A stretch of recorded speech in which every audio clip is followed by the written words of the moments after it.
एक ओंकार सतनाम करता पुरख निरपव निर्वैर अकाल मूर्त अजूनी सैभं गुर प्रसाद। कमाले करामात कायम करीम, रजा बख्श राज़क रिहा को रहीम। अमा बख्शो बख्शन देहो दस्तगीर, रजा बख्श रोज़ी देहो दिल पजीर। शहनशाह खूबी देहो रहनमू, कि बेगूनो बेचूनो चूबे नमू। साजो न साजो न बाजो न फौजो न फर्श, खुदाबंद बख्शन देऊँ ऐ शर्श। धन धन गुरु गोबिंद सिंह साहिब महाराज, धन गुरु ग्रंथ साहब जी, वाहिगुरु जी का खालसा वाहिगुरु जी की फतेह। Today's topic is the third eye, Trikuti, often called the Agya Chakra. The reason I choose this subject is because some years ago, about 2-3 decades ago, I had a need to understand the structure of this third eye. And I searched a lot. I did not find a meaningful explanation or anywhere. Most of the reasoning, the knowledge of this third eye, or even in Western psychology, it's called the pineal gland. They have a very structured response, and it did not seem to me that many people really had an experience of this third eye. Most of it was copy-paste. And there is a lot of misinformation about this third eye as well. People get confused with the Dasam Dwar, the third eye, whereas these are two very different things. There should be no confusion. Sometimes knowledge of these subjects is helpful, but if our journey is intense, if there is a intensity within us, otherwise mere words are used by us to convince ourselves that we know. Only somebody who knows this experience of the third eye in intensity, because normally all of us experience the third eye in shallow intensity, not in intense form. Sometimes when we get intensely angry, we get focused on the third eye. But most of us will not be able to decipher or understand or experience the intensity of this third eye unless we put a lot of hard work to it. So, the road is still the same, Seva and Simran. It doesn't change. But the Trikuti, the third eye, is like a milestone. If we have experienced the third eye, that's a very good thing. If we have not, even then it is a good thing. Nothing is bad in the journey of the spirit, the soul. We have to put our hard work to find something where we don't need to do any work, where Sahaj is the dominant energy. Sahaj meaning non-doing. So, relaxation,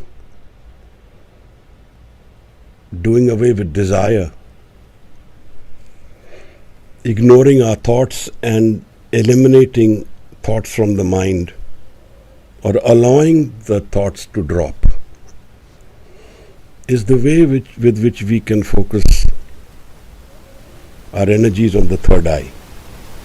So, if we have learned to do Simran, if we do Jap, we do Simran, then we will naturally arrive at the third eye at some point.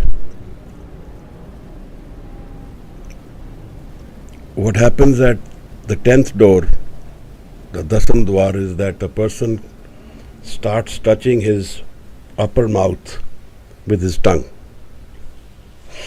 That's the natural thing which happens. If a Sikh, Hindu, Muslim, the same experience happens to everyone. The mind is the same. So religion and non-understanding of spirituality and then using religion for ego purposes defeats the whole journey. What is the third eye? If we can give a border to the soul and the moving mind, the thinking mind and the non-thinking mind, this is the border of the thinking mind. It's called the pineal gland. They say it is a pine-coned organ at the seat of our mind. René Descartes did some work on this, and he said it was the seat of the soul. A very apt word to use. If we have worked enough in the third eye, then that experience lives with us in the next life. A third eye focus and ability means that we are able to stabilize the mind. That means we can hold on to the dimension of that mind which doesn't take birth, and so we can not be in a hurry to take birth, rebirth. The more unstable the mind will be, the more quickly we will take rebirth, and the lesser our options will be, because we will not look for the right options. If somebody is to immediately take rebirth, then he will just have to flow with whatever is coming. But sometimes when the old souls, they need time, then this third eye is their way of holding on to that side of the life. Why is it called the third eye? Because it is a perceptive reality, perception. It can see, but not the way we are looking at seeing. Doesn't see form and shape. See, everything which we do is felt by the senses. So the senses are absorbing the world experience, and it is all reflected in the mind. So in this way, all of our life experience is culminated in the mind. The senses are one way of taking in the world experience. But suppose I cut myself off from my senses. Suppose I am seeing but yet not seeing. My mind is somewhere else. I am hearing but yet not listening.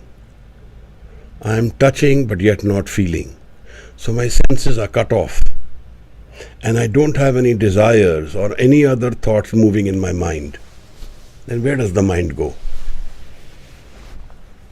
Where does the mind's experience rest? Guru Sahib says that experience, if it is beyond the body, beyond life, then it goes to a place or a journey or a space called Sun, where there is no movement and everything is culminated. There is no expression, like the black hole absorbs light and even releases nothing. Like that, the mind with its baggage of karam, or if the experience is beyond karam. See, the possibilities after death are two. For the person who has experienced the 10th door and has burnt away all his desires to return, will merge and rest.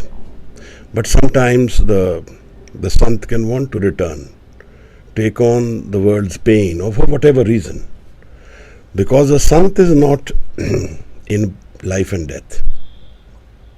Janam maran doho mein nahi, jan paropkari aaye.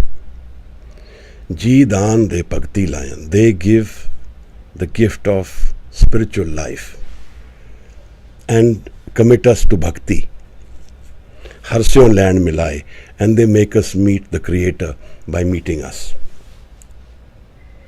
So the third eye,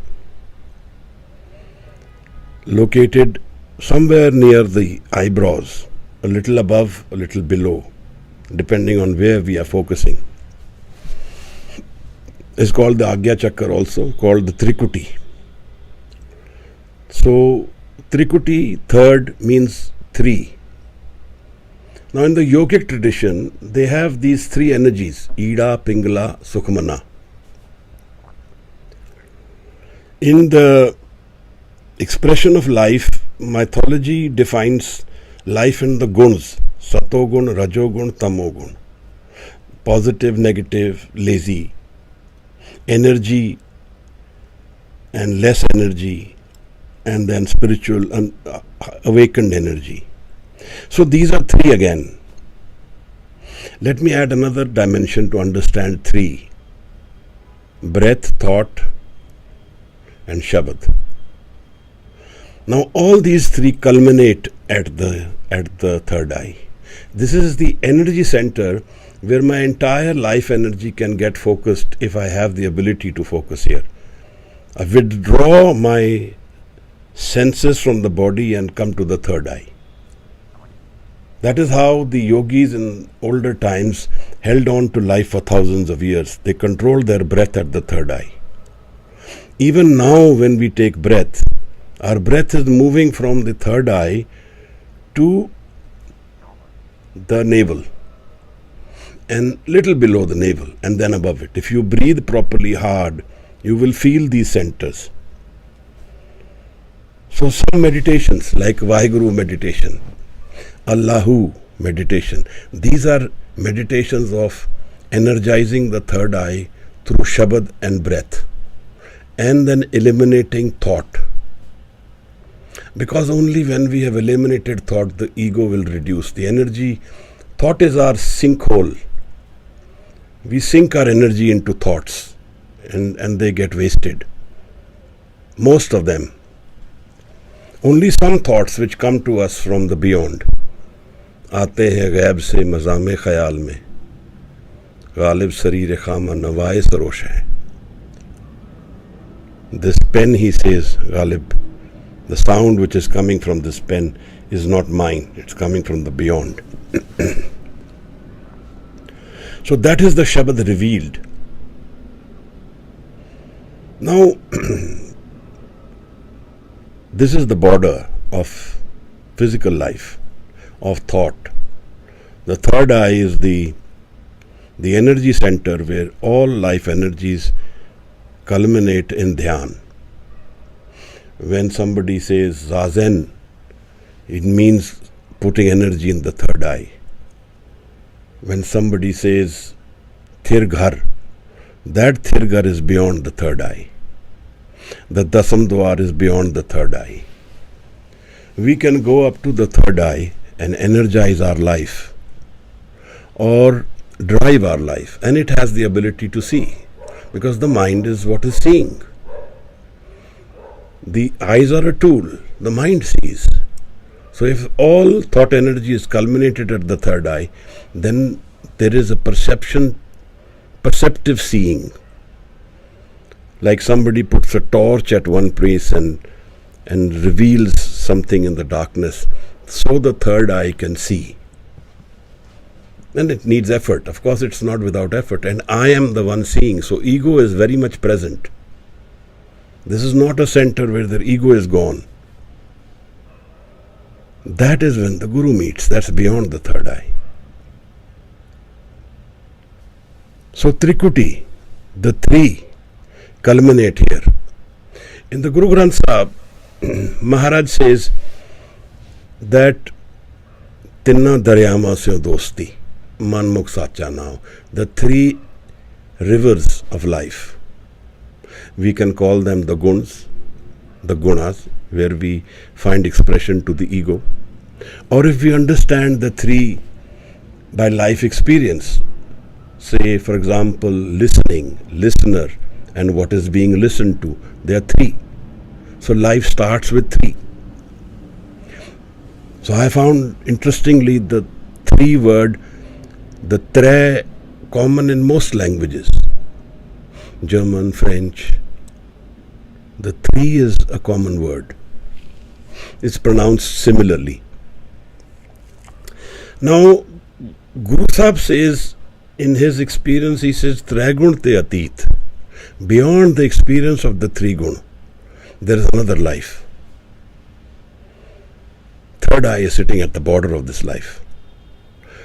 And if I am at the third eye and I have practiced enough in this life, then it will come back to me in the next life experience. It can get confusing because the third eye makes us thoughtless. So we can be anxious and suddenly at the third eye we lose all anxiety. So it is all gone. So I am worried about studying and I am doing dhyan and studying, and the dhyan goes inward and it takes me to the third eye. I have no perception of anxiety now, concern or worry.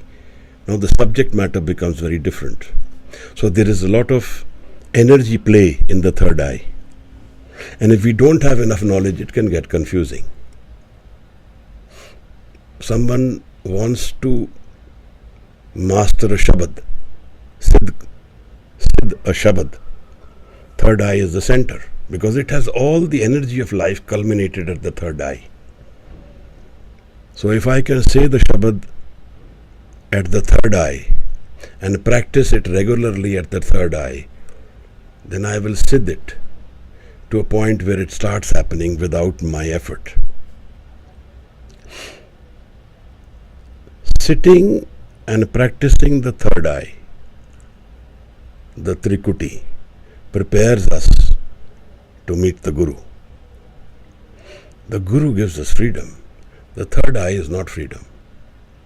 And pain, happiness, sorrow is the same according to our karma. Being aware of the third eye will not reduce our sorrow or our karmas or our confusion about some subjects of life. But certainly the third eye empowers us to look deeply, look into the soul, look into the timeless zones of life. So past life experience, something which may be happening, something which may be coming to us. It's an intuitive power, which all of us have. But the third eye energizes this intuitive power. Sometimes this is used in black magic also. And my research has taught me this, that some black magics will enter through the third eye. That's how they are done. The hukam controls us, not black magic. Black magic is an inferior energy. Whatever happens is the hukam of the Guru. So being present before the Guru is what we should be worried about. But being aware of these energies is not wrong in themselves. And we can get confused if we have not worked at the third eye and we start imagining we know the third eye. So I have seen some podcasts and some places people talk. It's very easy to energize the third eye. It takes a lifetime to master the third eye to a point where it's carried beyond death. All of us experience the third eye in varied degrees. But to be able to master it and have the ability to sit at the third eye in stability may take a lifetime. And it's not a play, it's an intense commitment. And then while interacting with the world, living the worldly life, the physical life, and simultaneously doing it can sometimes get confusing. René Descartes wrote a very beautiful treatise on the third eye. He was a mathematician, a philosopher, a psychologist.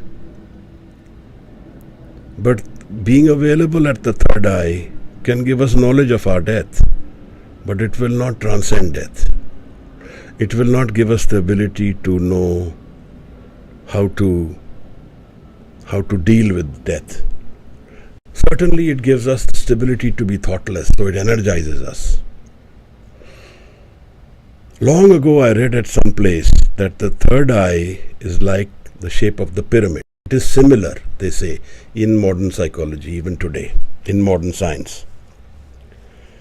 And that person who I read said also that the third eye sits exactly at the same point where the pyramids sit in the world place.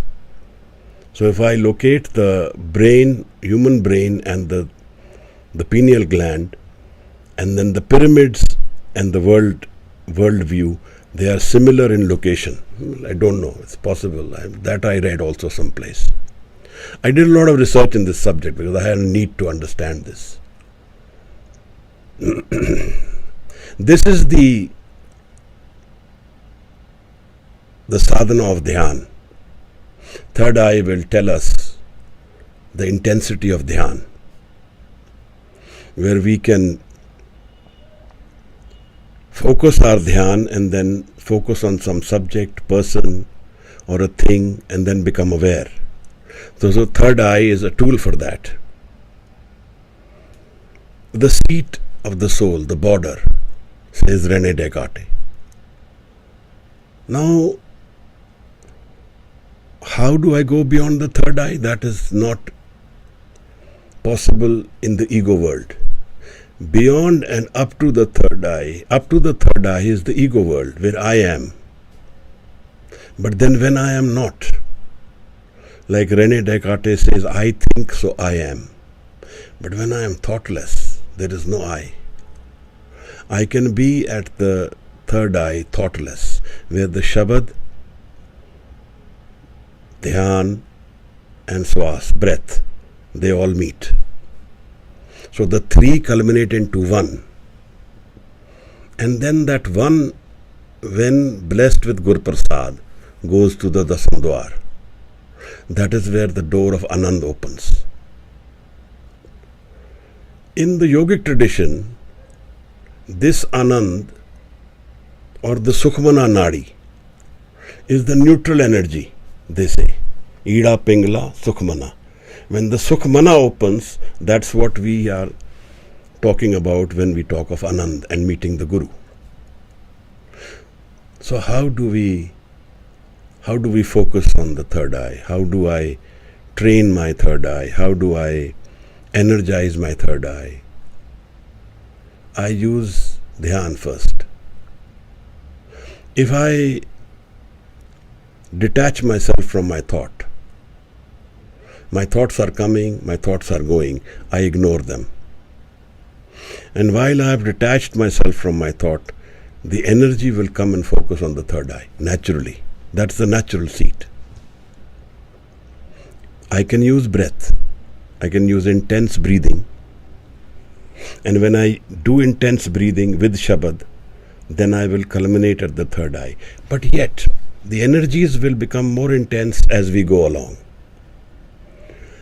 In case anybody has some questions, you can keep writing the questions down. We will, in the Zoom, and we will address them as I go on along or in the end of the session.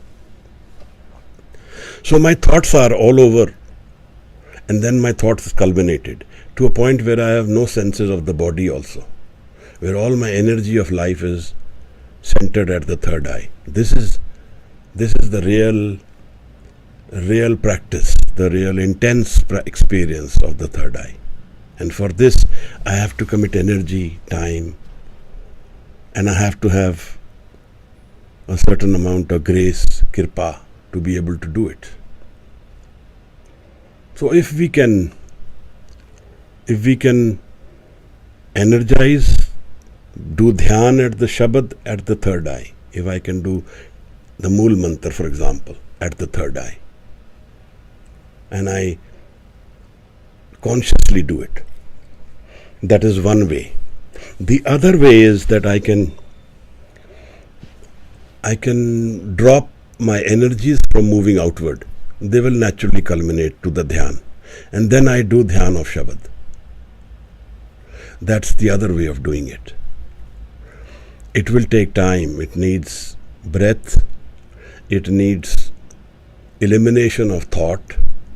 It needs ability to focus and not wander, not have a wandering mind. If I am lazy or if I am ill, not well, that is the hindrance to work on this third eye. If I have sinus issues, then I will not be able to do dhyan with the third eye because the sinus distracts the energy from the head. Now, ability to see beyond time, past life, future life, also rests in the third eye. So I can, and it can happen naturally without a conscious effort. Somebody comes in front of you and you get this knowledge that this person is from my past life. Or you may not even get it. Depends on what the hukum is, how the energies are playing. But being aware and focused on the third eye gives us a more powerful intuitive energy. It gives us a more intense look at life through different dimensions. Because I can then look beyond the ego self, look into the soul.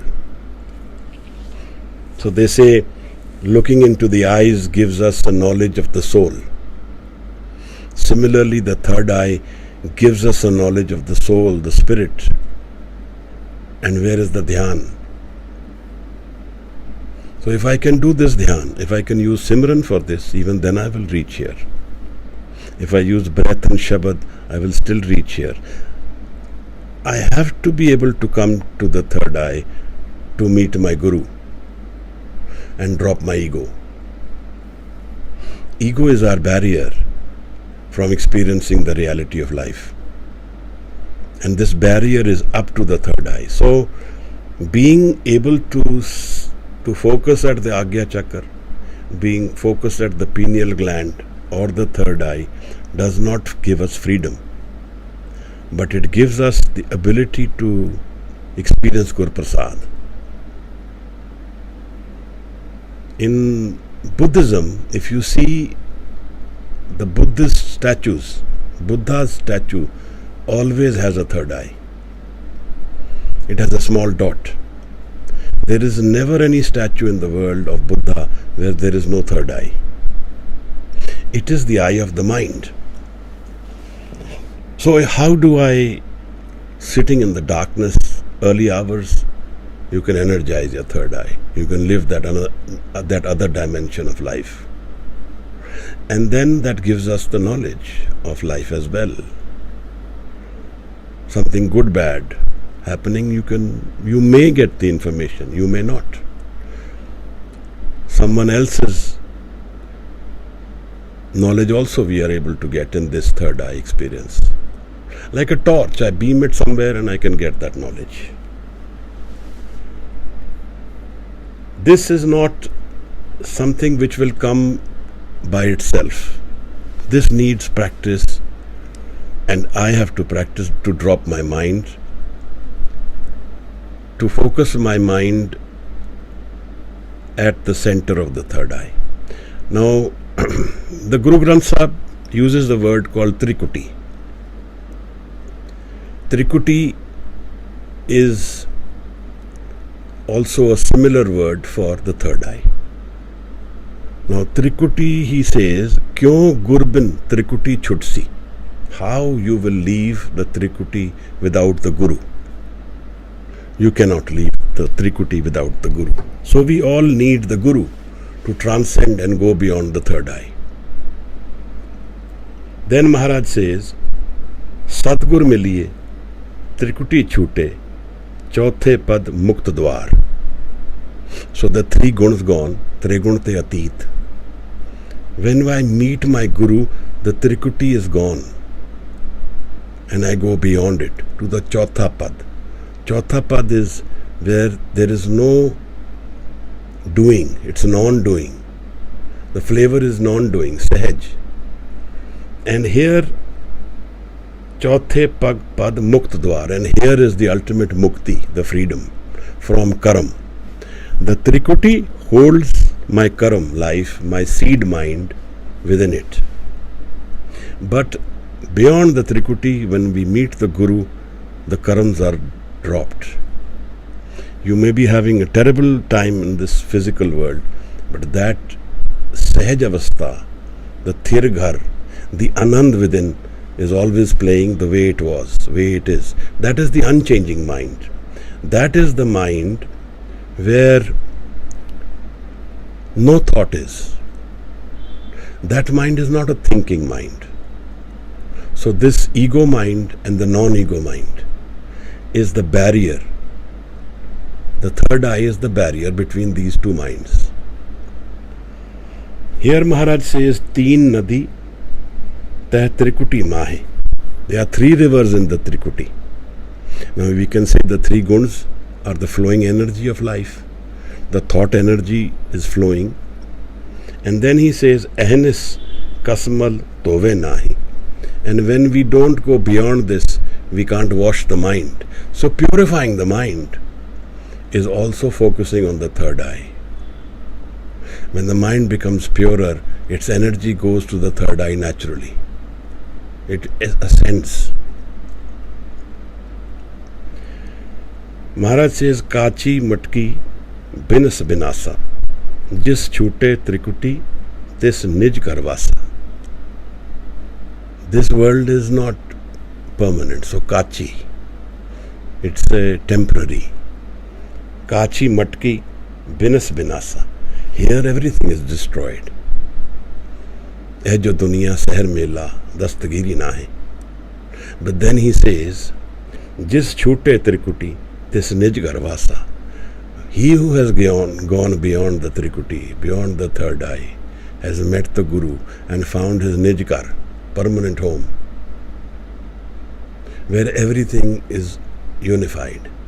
There is only one world, one mind, one creator, one energy, and that is timeless. And there is no death. Gur Prasadi Trikuti Chute, Chauthe Pad Liv Lai. Again he is saying, with Guru Prasad we leave the Trikuti and go beyond it.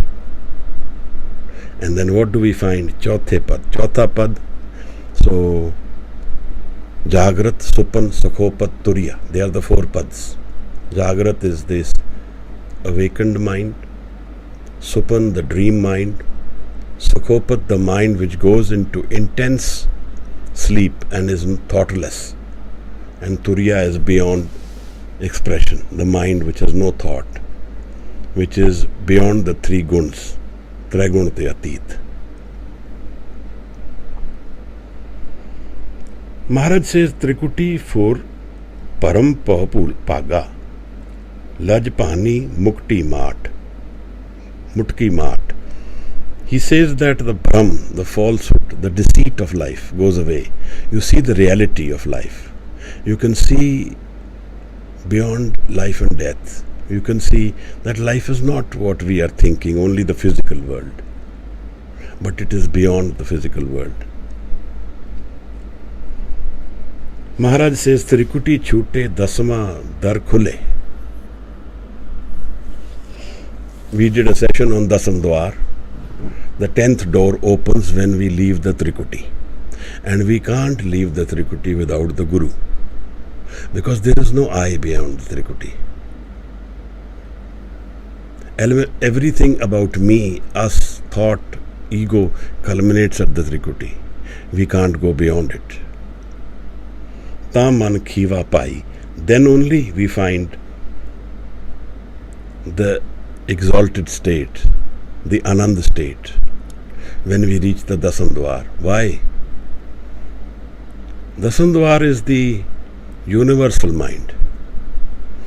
It is the mind which is permanently in Anand. Suniya dukh paap ka naas, Nanak bhagta sada vigas. Forever, there is timeless state here, where there is no time, where everything is stable forever. There is no errors, there are no mistakes, there are no losses, there are no hindrances, where the person becomes superhuman in the sense that he meets his creator, meets his source, his or her source.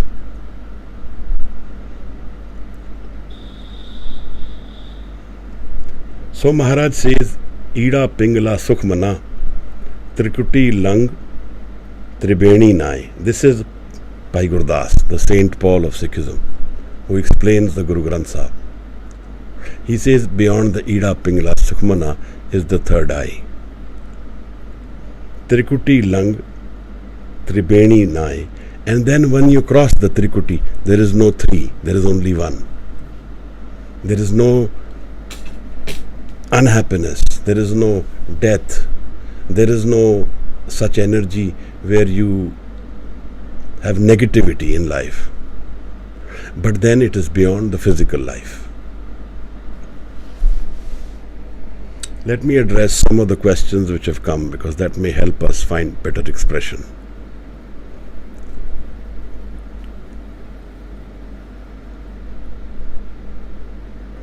So, one question has come from Gobind Preet.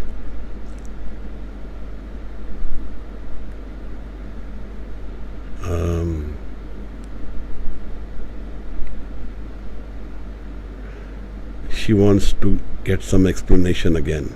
Sukhmana.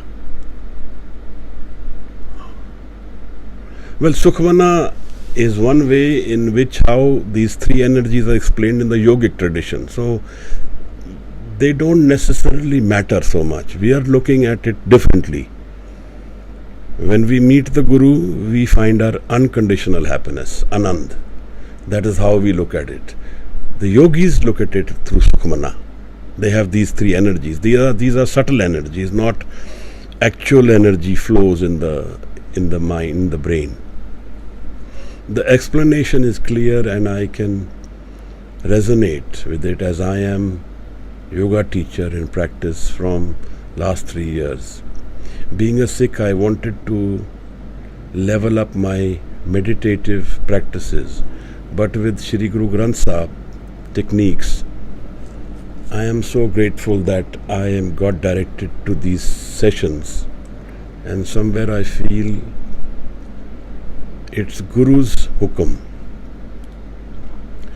At this stage, I am not standing for mukti. All I am looking for is growth in spirituality and learning, experience as an observer, as I feel that with my body only we can experience. Well, I'm glad you find them useful. To each his own.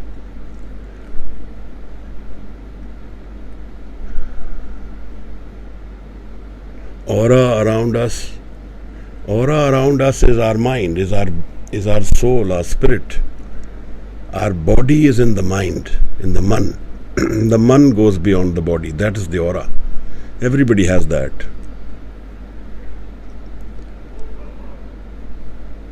Okay, so these are the only two questions we have so far. The others are asking about recordings of the past. They're on YouTube. All our recordings are live on YouTube. You can go and search from that. So this talk of the third eye, of the Agya Chakra, is more of an experiential thing. And I found that sometimes being aware of these things in experience is relevant, and just reading about them confuses us more. So our direction is still the same. Simran, Jap, and then Seva, to find the balance. Because the seva is what makes us thoughtless. Sev karat hove nehkami, tisko hot parapat swami. This is our way of creatively dropping the mind, which is the same thing as the yogi is trying to do on his own. Do it by practice, by breathing. So this choice we have to make, which way to take. But Simran, Shabad, is again the tool.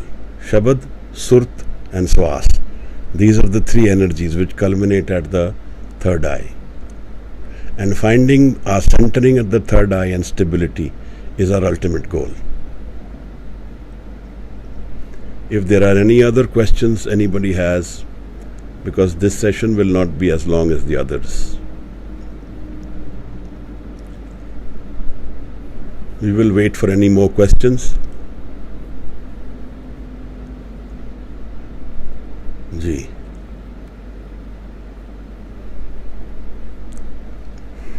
How do we know if we are focusing on the third eye? A knot will form between your eyes. A knot will form between the eyes. If there is intense third eye dhyan, then there a knot will form and the wandering mind will cease. There will be cessation of wandering mind. Okay. How is Swas important? Swas is the one of the three energies. Surt, Shabad and Swas. This is what is Samadhi. The culmination of these three. So the Swas and Shabad, Maharaj says to practice the Swas and Shabad together. And then make yourself thoughtless, where all your energies culminate. What should be jap, shabad or mantra? It's a very personal thing, but jap means to do jap. Shabad and mantra are synonyms. Like the mool mantra is shabad. Mahamantra is Shabad. Any other Shabad which we may use. But this also depends on where am I picking up the Shabad from. If that source is very enlightened, then it makes a meaningful experience. Otherwise, we will not experience. We may go somewhere else with that Shabad. The Shabads are empowered energies by themselves. So it's always a good habit to practice the Mool Mantra intensely to a point where it's living with us forever. Mandeep ji wants to ask on the mic. Please unmute her. Vaheguru ji ka khalsa, Vaheguru ji ki fateh. Vaheguru ji ki fateh, Maharaj. Ji, I mean, you said that a knot will be made. What does it mean? Energy knot. Shakti knot ban jandi hai. It forms a knot in the third eye. Sorry. जो हम imagine कर रहे हैं. It's not imagination. There is no imagination there. There is no thought. When we are focused at the third eye, there is no thought. He says Tragun ke atit. The thing that you said, that you get the intuition of something in the normal life that sometimes we may get it. Yes, right? Yes, absolutely. But that is more powerful. That is more controlled also. You can see through this third eye consciously if you want to. You can actually see like you see through, not with these eyes, but you see through thought. And you can see on a subject, focus on a person, subject, and you will get some intuitive response about that. With the seeing, you mean the knowledge of that thing? Yes. Knowledge of that thing. Do we experience... So sometimes that when we imagine or when we are... Imagination. Imagination is thought. There is no thought in the third eye. Sometimes some revelation can come to us. That can happen. Do we experience some images or colors while focusing on the third eye? You can. In the ego world, you can see colors, but they have no meaning. They are all in the changing mind, thinking mind. They are not culminated, that means. There's wandering in the mind. Colors means that the mind's reality is not in itself. It is perceiving some things.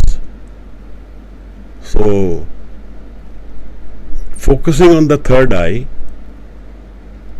is by itself an intense experience of the soul, entire soul, not just some colors.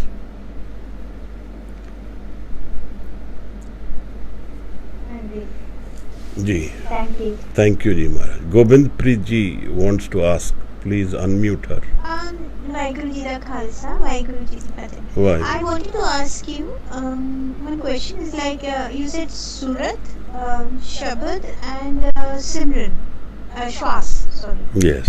So when we concentrate on these three, then it is then when we really can be a little stable on the third eye as you have directed us. Now I wanted to ask you, what is Samadhi? Ena Tinnanu, when we try and regularly we are doing this, is Samadhi so easily gained, like, when these three what you have said we regularly practice, is Samadhi that easy going thing, like, and what is Samadhi? I wanted to know exactly. Samadhi is when the mind culminates in itself, in its source. When it has no thoughts by itself and nothing comes out of it, but it goes into its inner experience, where it is timeless, where Swas, Surat is the thoughtless mind. So Swas, Surat and Shabad, they three culminate. And then there is no movement of the mind there. So there are two forms of Samadhi in tradition, one Nirvikalp, one Savikalp, when there is still some thought and when there is no thought. When one goes into one's own source, which Maharaj calls Sun.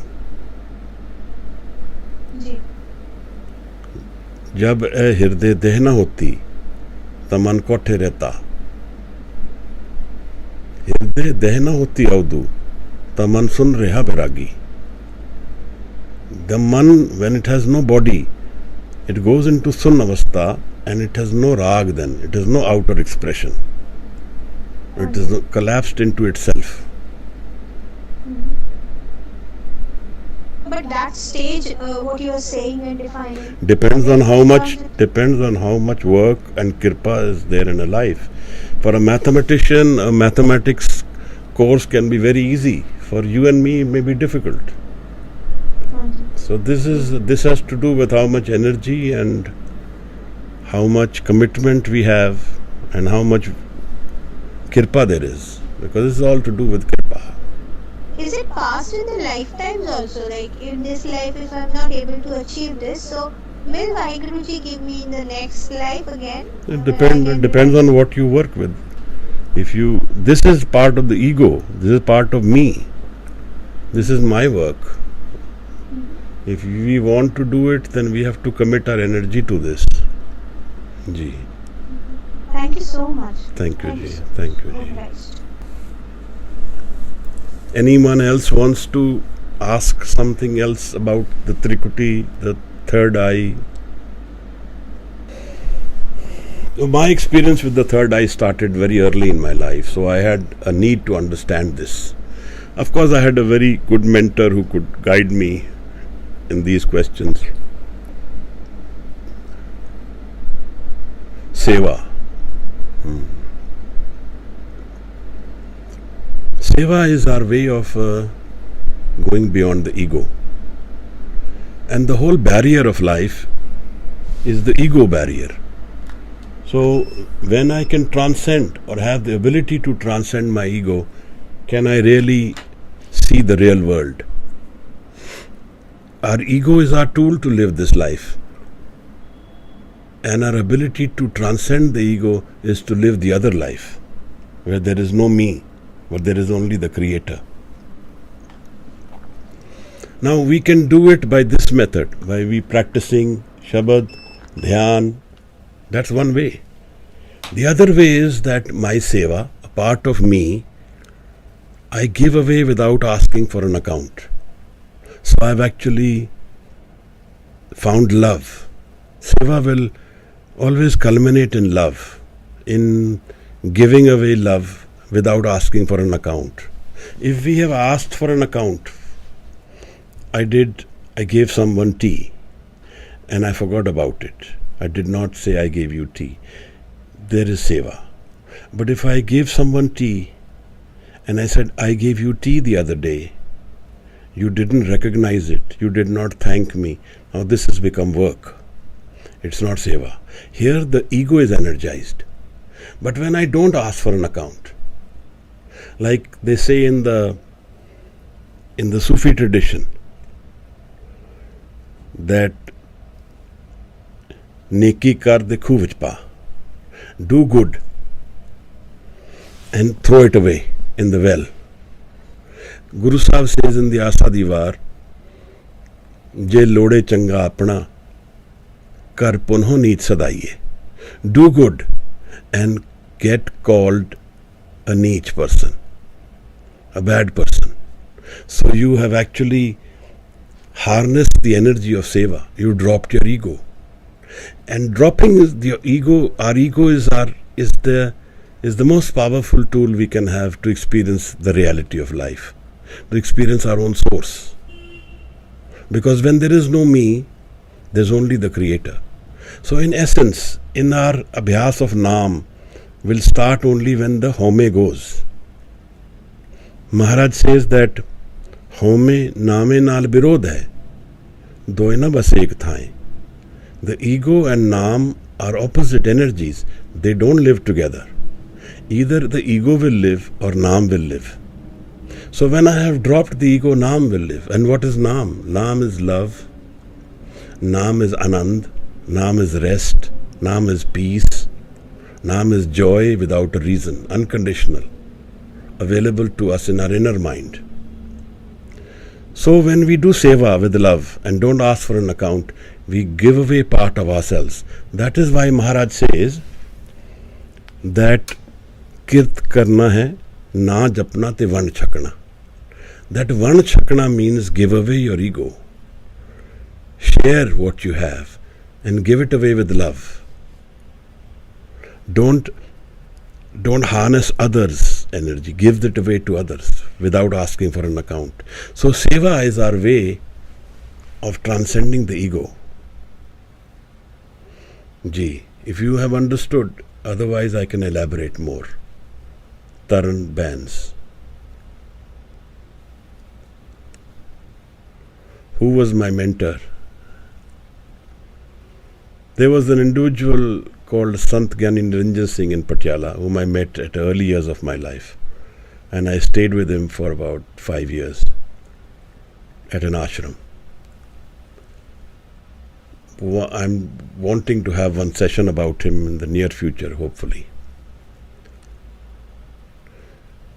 My experience of life is defined by the meeting I had with him. And everything that I know, I do, is a reflection of what he has taught me, or what I have learnt in his Sangat. Ji Maharaj. Okay. Shivani ji asked this question. What is the Surt? Surt is the thoughtless mind. Kavan mool, kavan matvela, kavan guru, kiska tu chela. Yogi Das Guru Nanak Sahib Maharaj this question. What is the mool of life? Kaman Matvela. What is the utility of this time which we get, this body? And who is your Guru? They ask Guru Sahib. Maharaj says, Pavan Aram Satguru Matvela. From breath the life starts. Satgur Matvela. Meeting Pavan Aram Satgur Mat. Meeting our Guru is what this body is for. And Shabad is the Guru. Surt Tunchela. There is no ego. Shabad and Surt. The meeting of these two, the mind finds its source. It's Anand. So Surt is the thoughtless mind, the focused mind. Like Guru Arjan Sahib says that Savdhan Ekagar Cheet. You have, when you sit in dhyan of Shabad, when you sit in Guru's dhyan, then be alert and Ekagar Cheet. Prabh ki ustat. Karo Sant Meet. Savdhan Ekagar Cheet. One mind, not flowing mind, not thought mind, thoughtless mind. Ji Maharaj. How do I find Guru?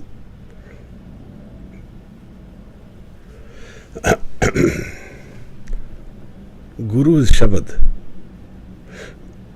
Guru is the Shabad energy.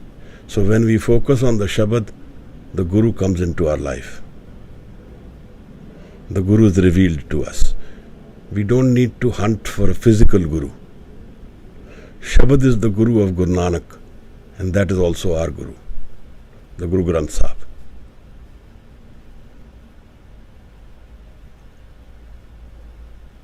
Ji.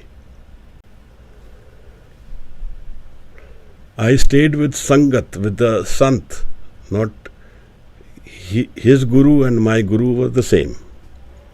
Guru Gobind Singh Sahib Maharaj. Ji.